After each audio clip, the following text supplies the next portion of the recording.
जय श्री कृष्णा।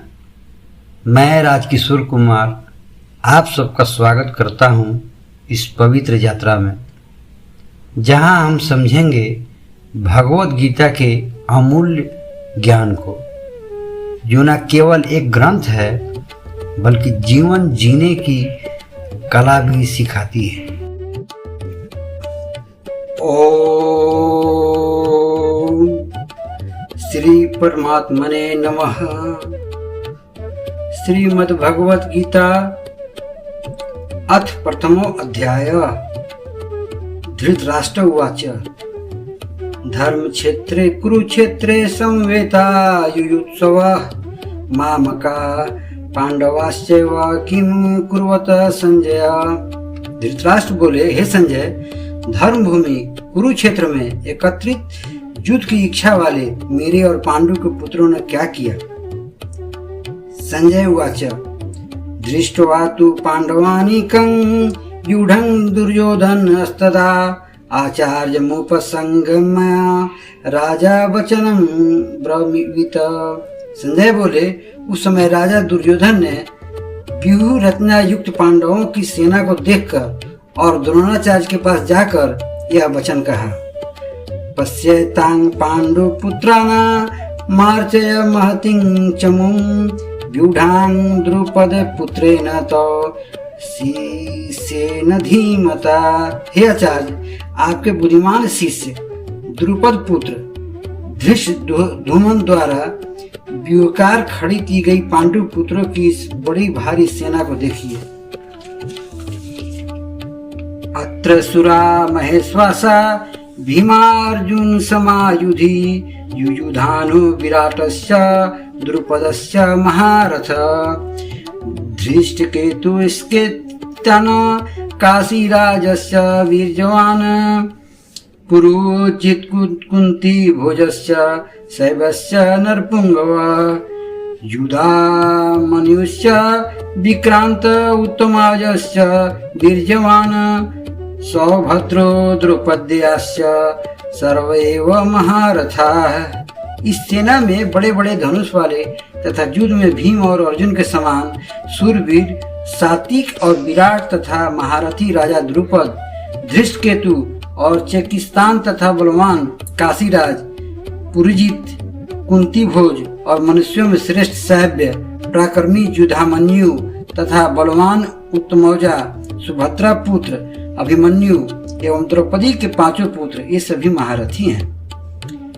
अस्माकं तु विशिष्टाये तानि बोधे द्विजोतम नायका मम सैन्यस्य संज्ञार्थ तान् ब्रवीमीते। हे ब्राह्मण श्रेष्ठ, अपने पक्ष में जो भी प्रधान है उनको आप समझ लीजिए। आपकी जानकारी के लिए मेरी सेना के जो सेनापति हैं उनको बतलाता हूँ। भवान भीमस्य कर्णस्य कृपस्य समितिञ्जय अश्वत्थामा विकर्णस्य सौमदत्ति अस्तथैव च।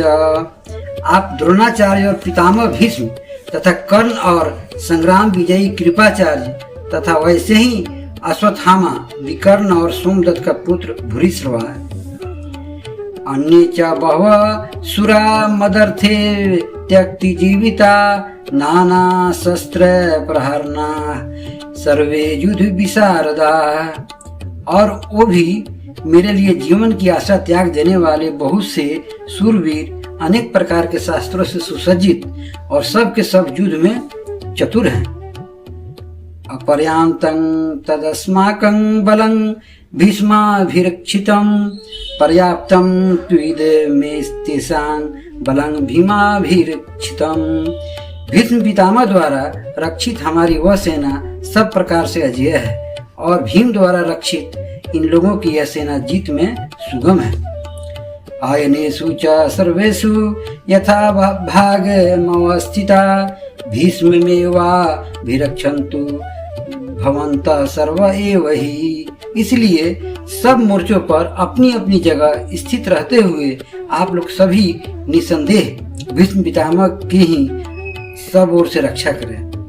तस्य संजय नैना हर्ष कुरु वृद्धं पितामह सिंहनादं विनदैत्य शंख दद्धो प्रतापवान। कौरवों में वृद्ध बड़े प्रतापी पितामह भीष्म ने उस दुर्योधन के हृदय में हर्ष उत्पन्न करते हुए उच्च स्वर से सिंह की दहाड़ के समान गरज कर शंख बजाया। तथा शंखास्य भयश्च पनवान कगो मुखा सहसैवाभ्य हन्यंत शब्द अस्तु मूलो अभवत। इसके पश्चात शंख और नगारे तथा ढोल, मृदंग और नरसिंह आदि बाजे एक साथ ही बज उठे। उनका वह शब्द बड़ा भयंकर हुआ। तथा श्वेतर है अर्युक्ते महती स्यंदने स्थित माधव पांडवश्चैव दिव्य संख्यो प्रदयुक्तु।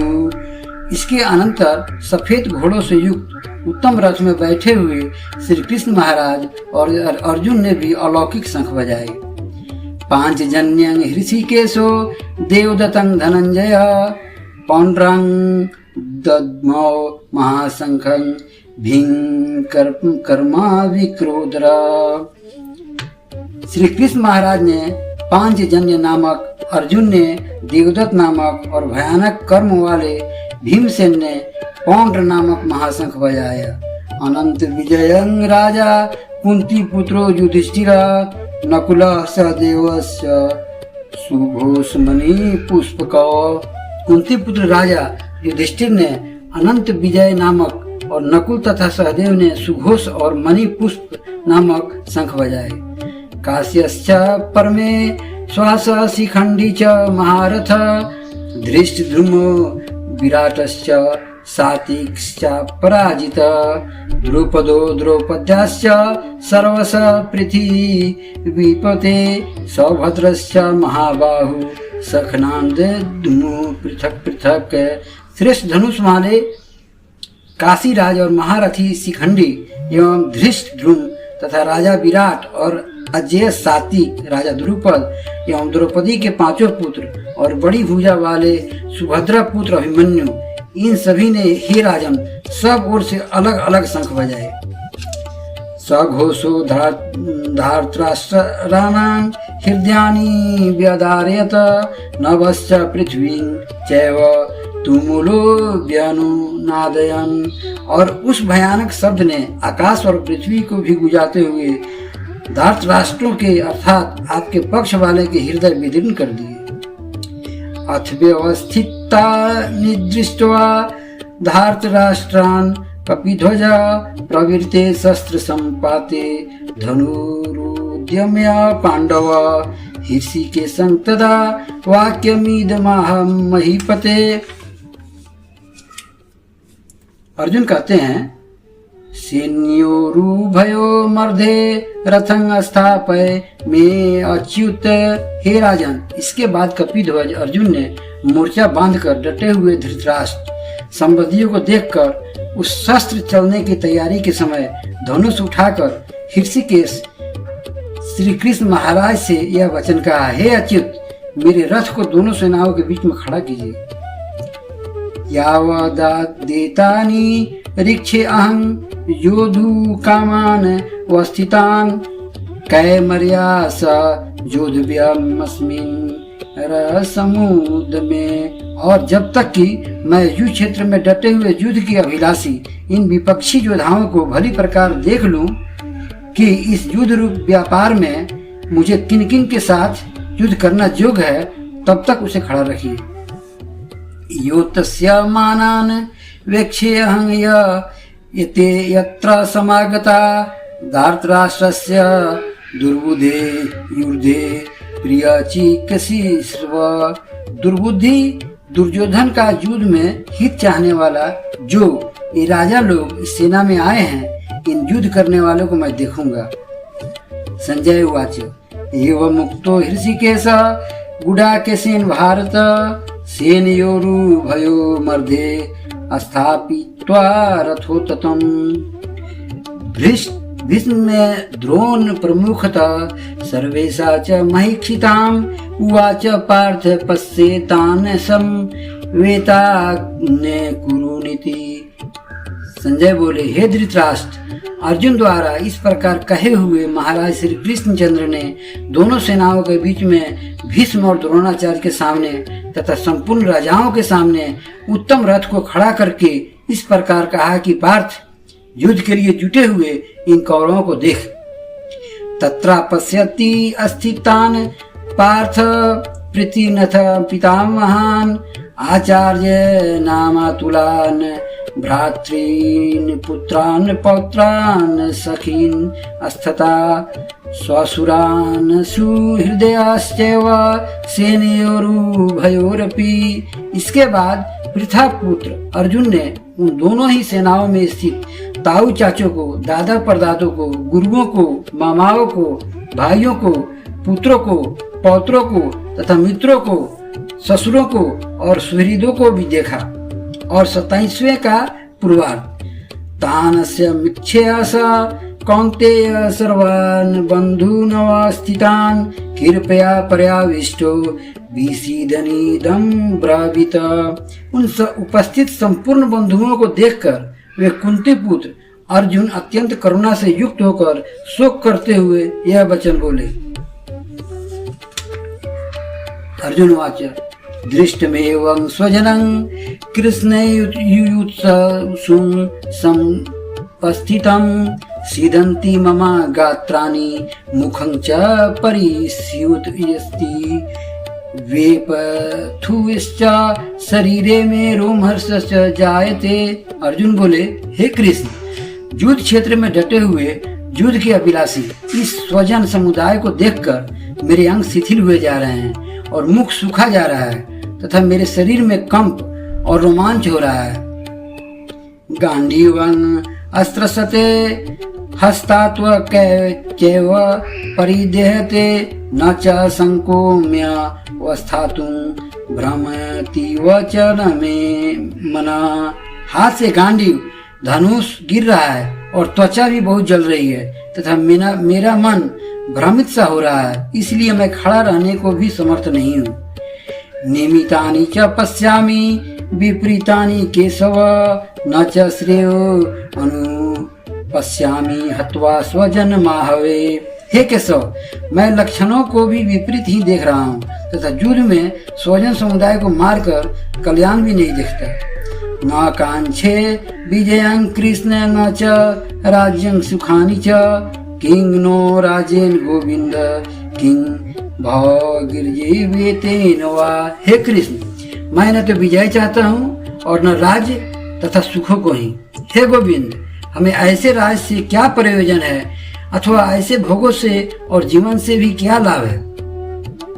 यसामर्थे कांजी छतं नो राज्यं भोगा सुखानि च त इमे अवस्थिता युधे प्राणांग अस्त्यक्त्वा धनानि च। हमें जिनके लिए राज्य भोग और सुखादि अभिष्ट हैं, वे ही ये सब धन और जीवन की आशा को त्याग कर युद्ध में खड़े हैं। आचार्य पितरा पुत्रास्तथैव च पितामहा मातुला स्वसुरा पौत्रा श्याला संबंधी न अस्तता। गुरुजन ताऊ चाचे लड़के और उसी प्रकार दादे मामे ससुर पौत्र साले तथा और भी संबंधी लोग हैं। एतान हन्तिमिच्छामि घनो तो अपि मधुसूदन अपि त्रैलोक्य राजस्य हेतु किन्नु मही कृते। हे मधुसूदन, मुझे मारने पर भी अथवा तीनों लोकों के राज के लिए भी मैं इन सबको मारना नहीं चाहता, फिर पृथ्वी के लिए तो कहना ही क्या है। निहत्यं धार्तराष्ट्राणां का प्रीति स्या जनार्दन पापमेवाश्रयेदस्मान्नः त्ययवताना तथाइना। हे जनार्दन, धृतराष्ट्र के पुत्रों को मारकर हमें क्या मिलेगा, क्या प्रसन्नता होगी। इन आतताइयों को मारकर तो हमें पाप ही लगेगा। तस्मान्नहर्वां वयं हन्तुं धार्तराष्ट्रा स्वबान्धवान् स्वजनं हि कथं हत्वा सुखिनं श्याम माधव। अतएव हे माधव, अपने ही बांधव धृतराष्ट्र के पुत्रों को मारने के लिए हम योग्य नहीं हैं। क्योंकि अपने ही कुटुंब को मारकर हम कैसे सुखी होंगे। यद्यप्येते न पश्यन्ति लोभोपहत चेतसा कुलक्षय कृतं दोषं मित्रद्रोहे च पातकं कथं न ज्ञेयमस्माभिः पापदासमानि वर्तितुं कुलक्षय कृतं दोषं प्रपश्यति जनार्दन।